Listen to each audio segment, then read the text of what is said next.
Bonjour. Alors aujourd'hui, on va démontrer ce résultat classique d'algèbre linéaire, à savoir que le sous-espace vectoriel de Mn de R constitué de ces matrices symétriques et le sous-espace vectoriel de Mn de R constitué de ces matrices antisymétriques sont supplémentaires dans Mn de R, autrement dit sont en somme directe, et que leur somme fait Mn de R. On va le montrer de deux manières différentes. Voici l'énoncé, soit un entier n supérieur ou égal à 2, on note respectivement donc Sn de R et An de R l'ensemble des matrices symétriques pour Sn de R et l'ensemble des matrices antisymétriques An de R de Mn de R. On admet que ce sont des sous-espaces vectoriels de Mn de R. Première question, sans utiliser la notion de dimension, on nous demande de montrer que Sn de R, bon voilà ce que je vous ai dit, Sn de R plus somme directe à N de R égale à Mn de R, donc Sn de R et An de R sont supplémentaires dans Mn de R. Et question 2, même question en utilisant les dimensions. Bon, bien évidemment, je vais aller loin là, sur ça, mais même question, il ne s'agit pas de comprendre, sans utiliser la notion de dimension, montrer que Sn de R plus somme directe à N de R égale à Mn de R en utilisant les dimensions. Non, il faut juste prouver ce résultat-là en utilisant les dimensions. Pardon. Je prévois peut-être des remarques lunaires auxquelles personne n'aurait pensé. Donc oui, si vous n'avez pas vu la notion de dimension, c'est tant mieux, vous faites la question 1 et vous vous cantonnez à la question 1 et vous verrez vous reviendrez sur la question 2 quand vous aurez vu cette notion-là de dimension. Vous pouvez vous donner pour le tout une bonne demi-heure de réflexion et de recherche, et si vous trouvez avant, tant mieux, avant de regarder la correction et correction. Alors déjà, ils nous font admettre que Sn de R et An de R sont des sous-espaces vectoriels de Mn de R. Bon, c'est pas non plus complètement... C'est pas compliqué comme résultat en soi. Je rappelle que Sn de R, on peut l'écrire comme ça. Sn de R, c'est l'ensemble des M appartenant à Mn de R, donc l'ensemble des matrices de Mn de R, telles que la transposée de M est égale à M. Bon voilà, j'ai fait mon choix pour la notation de la transposée, je préfère largement mettre le petit t avant, plutôt que le grand t après. Essayez de ne pas faire de mélange bizarre, du genre le grand t avant. Je pense pas l'avoir vu ça. Ok, oui, non, je sais pas pourquoi je passe à la question 2. Sn de R, ça fait ça. An de R, l'ensemble des matrices antisymétriques de Mn de R, c'est l'ensemble des matrices de Mn de R qui sont égaux à l'opposé de leur transposée, ou tel que leur transposée est égal, tel que leur transposée est égal à leur opposé. Voilà. Et donc, pour montrer que ce sont des sous-espaces vectoriels de Mn de R, bon, c'est relativement simple, hein. On montre que chacun, par exemple pour Sn de R, je montre qu'il est non vide, que en particulier la matrice nulle de Mn de R est dedans, puisque sa transposée est égale à elle-même, et ensuite, je montre que toute combinaison linéaire de matrices symétriques est symétrique, avec, j'utilise à gogo la linéarité de la trace, de la transposée, pardon. Donc si je prends une combinaison linéaire de matrices symétriques avec la linéarité de l'opération transposition, bah, on retombe facilement sur nos pattes et on trouve facilement que la matrice obtenue, qu'une combinaison linéaire de matrices symétriques est aussi symétrique, pareil pour antisymétrique. Ok, alors, comment montrer ça? Bah, qu'est-ce que ça veut dire ça? Ça veut notamment dire que toute matrice de Mn de R peut s'écrire de manière unique comme somme d'une matrice de Sn de R et d'une matrice de An de R. Donc il s'agit de montrer en fait que, quel que soit M appartenant à Mn de R, il existe un unique couple, donc on va l'appeler MS MA, pour éviter de l'appeler, j'aurais dû calligraphier un peu mieux mon S et mon A pour que je prenne grand S, pour prendre grand S et grand A non calligraphiés pour donner la partie symétrique, la partie antisymétrique, mais tant pis, c'est pas grave.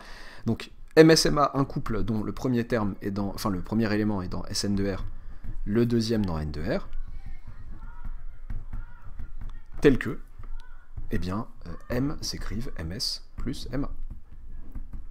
Que toute matrice de Mn de R s'écrit de manière unique, comme somme d'une matrice symétrique de Sn de R, du coup, et d'une matrice de An de R. Ok, bon, bah, comment faire? Je sais pas d'où partir, a priori, à part si, voilà, à force de voir ce genre d'exo, peut-être qu'on a des idées qui sont un peu les mêmes que les idées qu'on aurait si on veut montrer, sur un tout autre domaine, pas si lointain en soi, que toute fonction de R dans R peut s'écrire de manière unique, comme la somme d'une fonction paire et d'une fonction impaire. Eh bien, on va procéder par analyse synthèse. On prend une matrice M de Mn de R, dont on cherche à montrer que qu'une telle décomposition de cette matrice est unique. Donc on commence par admettre qu'il y a une telle décomposition, soit MS appartenant à Sn de R et MA appartenant à AN de R, zut, mon AN de R est un peu raboté, pas grave, tels que M s'écrivent MS plus MA. Et le but, à la fin de la... Enfin, là, faut faire attention, là, je suppose qu'elles sont là, donc c'est une partie analyse, en quelque sorte. Procédons par analyse-synthèse. Là, c'est la partie analyse. Je suppose qu'il y a une solution à mon problème, et j'essaye de voir quelles conditions nécessaires ça induit sur une telle solution à mon problème. Un tel couple solution, donc un couple MS-MA solution à mon problème. Ok, bon, M égale MS plus MA. Je sais que MS est symétrique, et je sais que MA est antisymétrique. Bah, qu'est-ce que je peux faire avec cette information? Bah, ces informations, bah, peut-être passer à la transposée. On a donc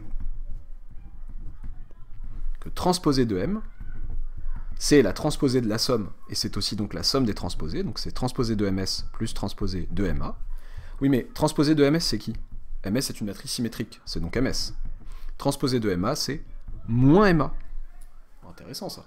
Donc j'ai deux équations, en fait. J'ai M qui est égal à MS plus MA, et transposée de M qui est égal à MS moins MA.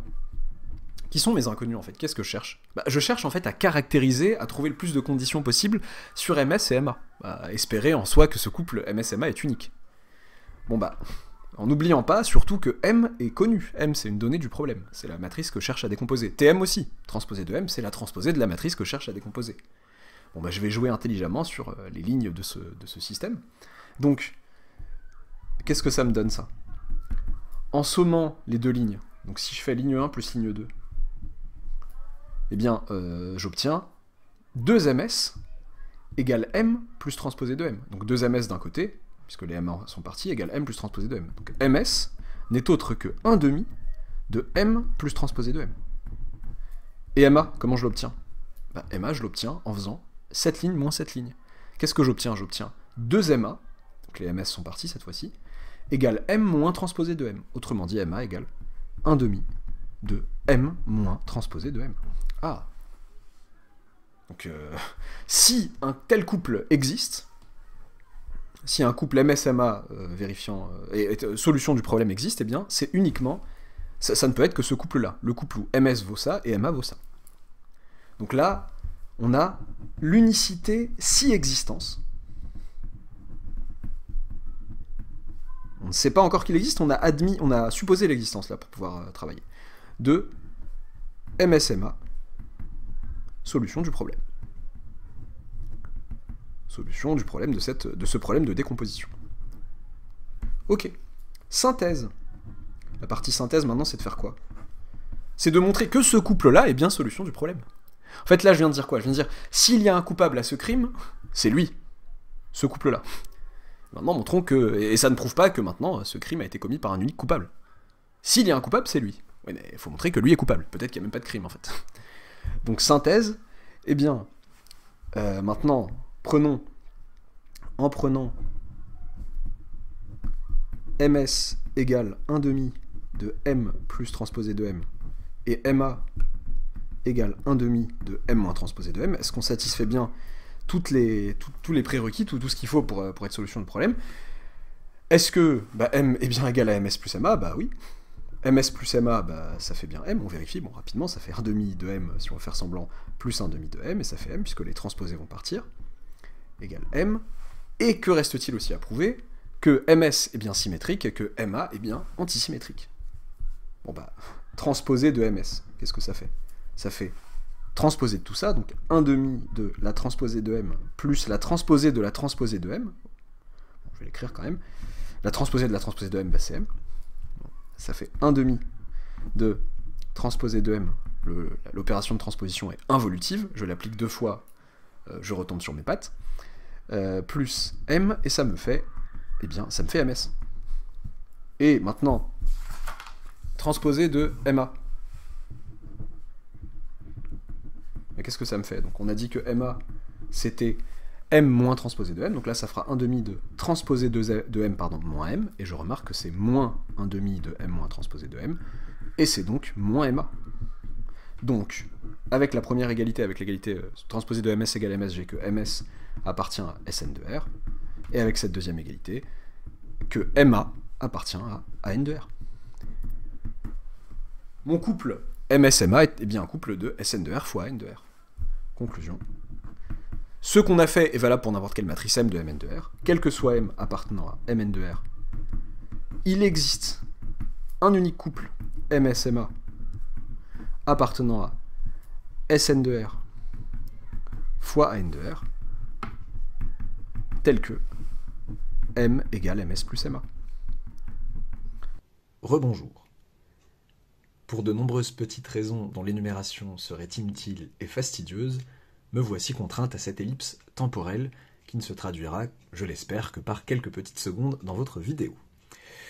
Alors, j'avais sur le plan précédent, je n'avais pas conclu, il manquait juste la conclusion de la question 1. D'ailleurs, vous pouvez vous amuser à jouer au jeu des 7 différences sonores, différences de mobilier, différences de tenue vestimentaire ou voire de coupe de cheveux si vous êtes très très fort, entre le plan précédent et celui-ci. Alors, la question 1, voilà, se concluait comme ça, et maintenant la question 2, c'est de retrouver ce résultat en utilisant la notion de dimension. Ok, qu'est-ce qu'on attend de nous? Probablement de parler des dimensions de Mn de R, de Sn de R et de An de R. Parce que si j'arrive à montrer que la dimension de Mn de R est égale à la dimension de Sn de R plus la dimension de An de R, il ne me manque plus que quoi, en fait, pour montrer que Sn de R et An de R sont supplémentaires dans Mn de R? Eh bien, il ne me manque plus au choix, que de montrer que Sn de R et N de R sont en somme directe, autrement dit que l'intersection de ces deux sous-espaces vectoriels est réduite au vecteur nul, à la matrice nulle de Mn de R, ou de montrer que Mn de R égale Sn de R plus An de R sans forcément la somme directe. Bon, le plus simple me semble évidemment de devoir montrer que Sn de R inter à N de R est réduit à la matrice nulle. Donc voilà, ce qui serait bon, ce serait d'avoir Sn de R inter à N de R réduit à la matrice nulle, égale singleton matrice nulle, d'une part, et somme des dimensions égale la dimension de Mn de R d'autre part. Et ça prouverait exactement notre résultat. Par quoi on commence? Commençons peut-être par le plus simple, par l'intersection. Soit M appartenant à Mn de R. Que veut dire que M appartient à Sn de R inter à N de R? Bon, je vais raisonner par équivalence. J'aurais pu me dire soit M appartenant à M de R, si M appartient à Sn de R inter à N de R, je déroule, et j'arrive à M et la matrice nulle, ça aura prouvé que l'intersection est incluse dans le singleton matrice nulle, et on conclut à l'égalité rapidement après, parce que la matrice nulle est évidemment un élément de l'intersection, etc., etc. Là, je peux raisonner par équivalence, c'est assez rapide. Donc, M appartient à Sn de R inter à N de R, ça veut dire quoi? Ça veut dire que M est à la fois symétrique et antisymétrique. Donc, que transposé de M égale M, et transposé de M égale moins M. Ouais, mais ça veut dire quoi, ça? Ça veut dire que j'en garde une, transposé de M égale M, et pour l'autre, je remplace M par sa transposée, transposé de M par M, pardon, et M égale moins M. Oui, mais M égale moins M, ça veut juste dire que 2M égale 0, ce qui veut dire que M est la matrice nulle, quoi. Ce qui équivaut à dire que transposé de M égale M, et M est la matrice nulle de Mn de R. Bon, ça c'est inutile, ça équivaut à dire que M est la matrice nulle de Mn de R, pardon. J'ai bien raisonné par équivalence, et ce qui me prouve en fait finalement que Sn de R inter à N de R est égal au singleton matrice nulle de Mn de R. Je note ON la matrice nulle de Mn de R. Ok. Reste à montrer maintenant que la dimension de Mn de R est égale à la somme de ces dimensions-là. On est bien évidemment en dimension finie. Alors, comment je construis une matrice de Sn de R? Qu'est-ce qu'une matrice de Sn de R? Une matrice de Sn de R, c'est une matrice symétrique. Comment construisons-nous une matrice symétrique?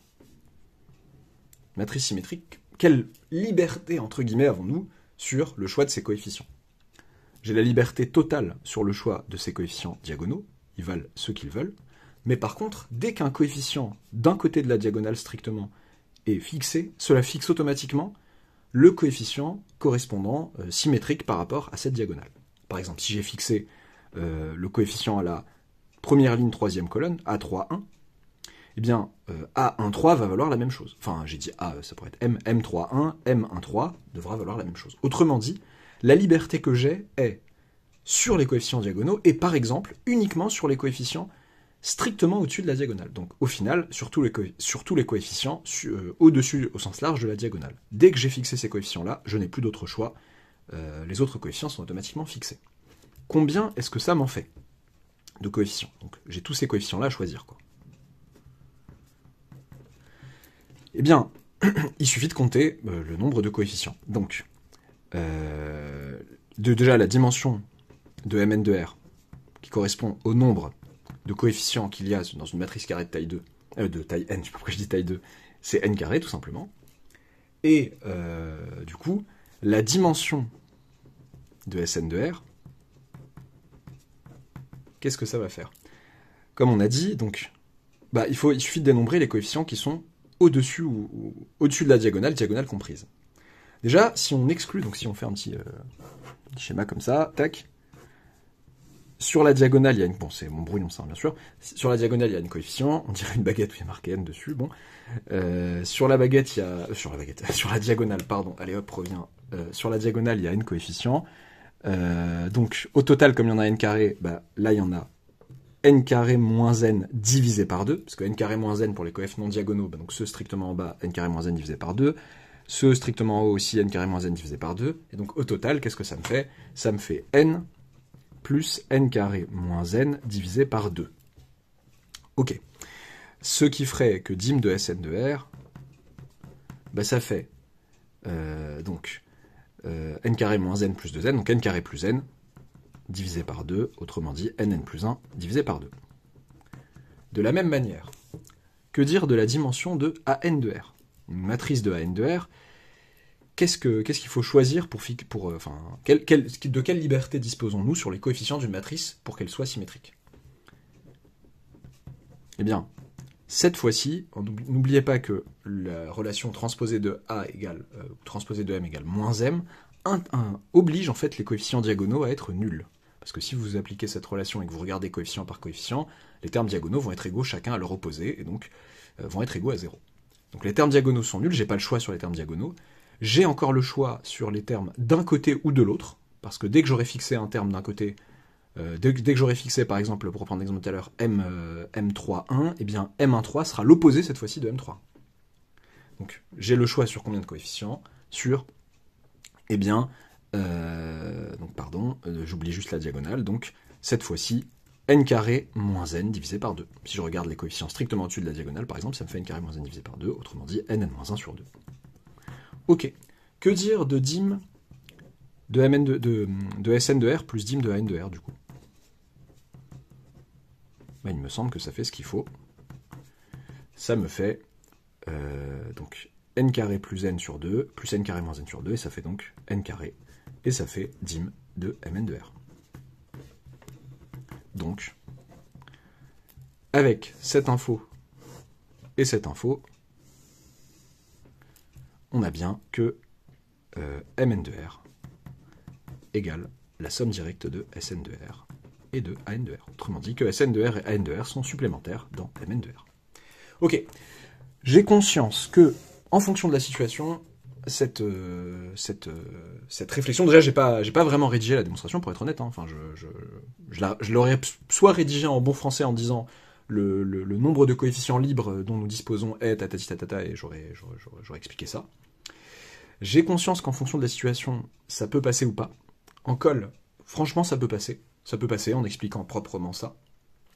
En DS, ou en examen ou en concours, moi, ça dépendrait vraiment de la situation, ça dépendrait du temps dont je dispose. Si je dispose de pas beaucoup de temps et que je place ça, franchement, je suis plutôt content de moi.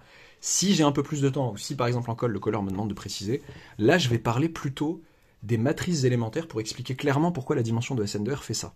La dimension de Sn de R, par exemple, pourquoi fait-elle nn plus 1 sur 2? Qu'est-ce que c'est que Sn de R en termes de vectes? C'est vectes de qui? Donc comme on a dit, on dispose de tous les coefficients diagonaux, donc en fait, ça permet...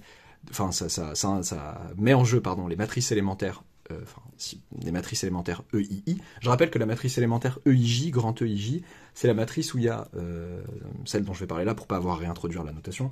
EIJ, c'est la matrice pour un I et un J entre 1 et n, c'est la matrice où tous les coefficients, la matrice carrée de taille n, dont tous les coefficients sont nuls, sauf le coefficient à la ligne I colonne J.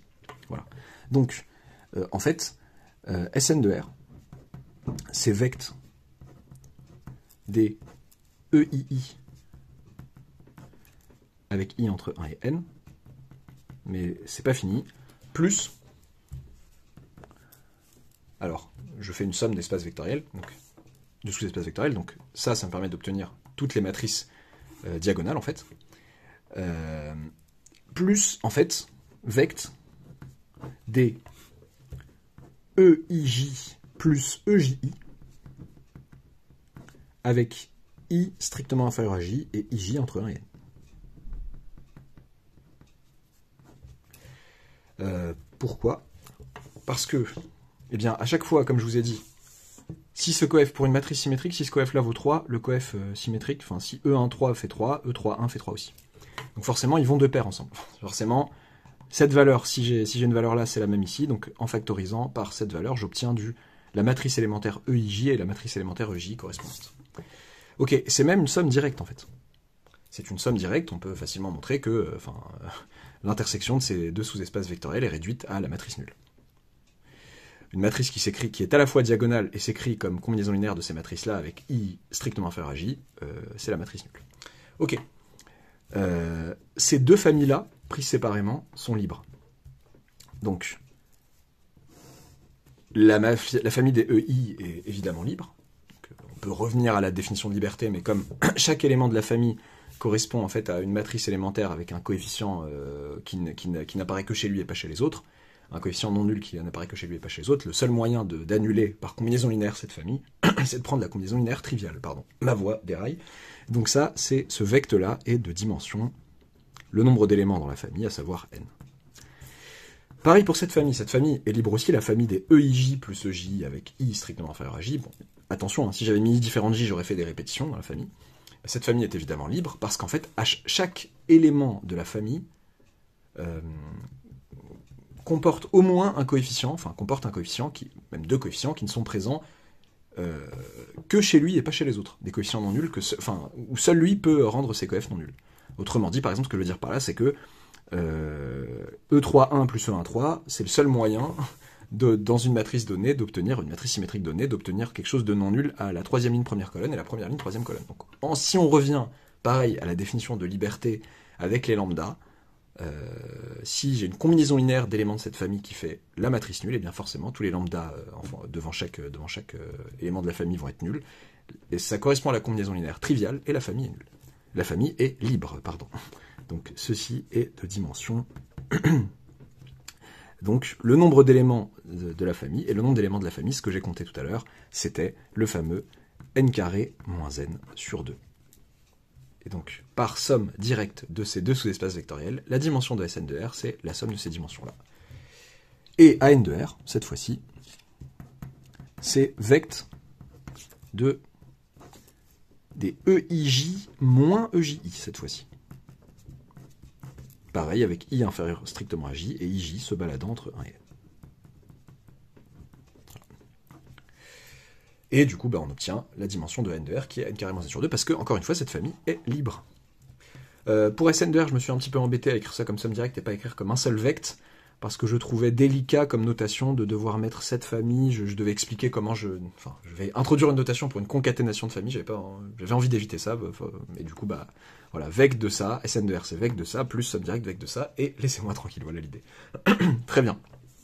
J'espère que ça aurait été clair, que le changement de temps et de lieu ne vous aura pas complètement déboussolé. Et à bientôt, n'hésitez pas à vous abonner, à partager, blablabla. À bientôt pour une nouvelle vidéo.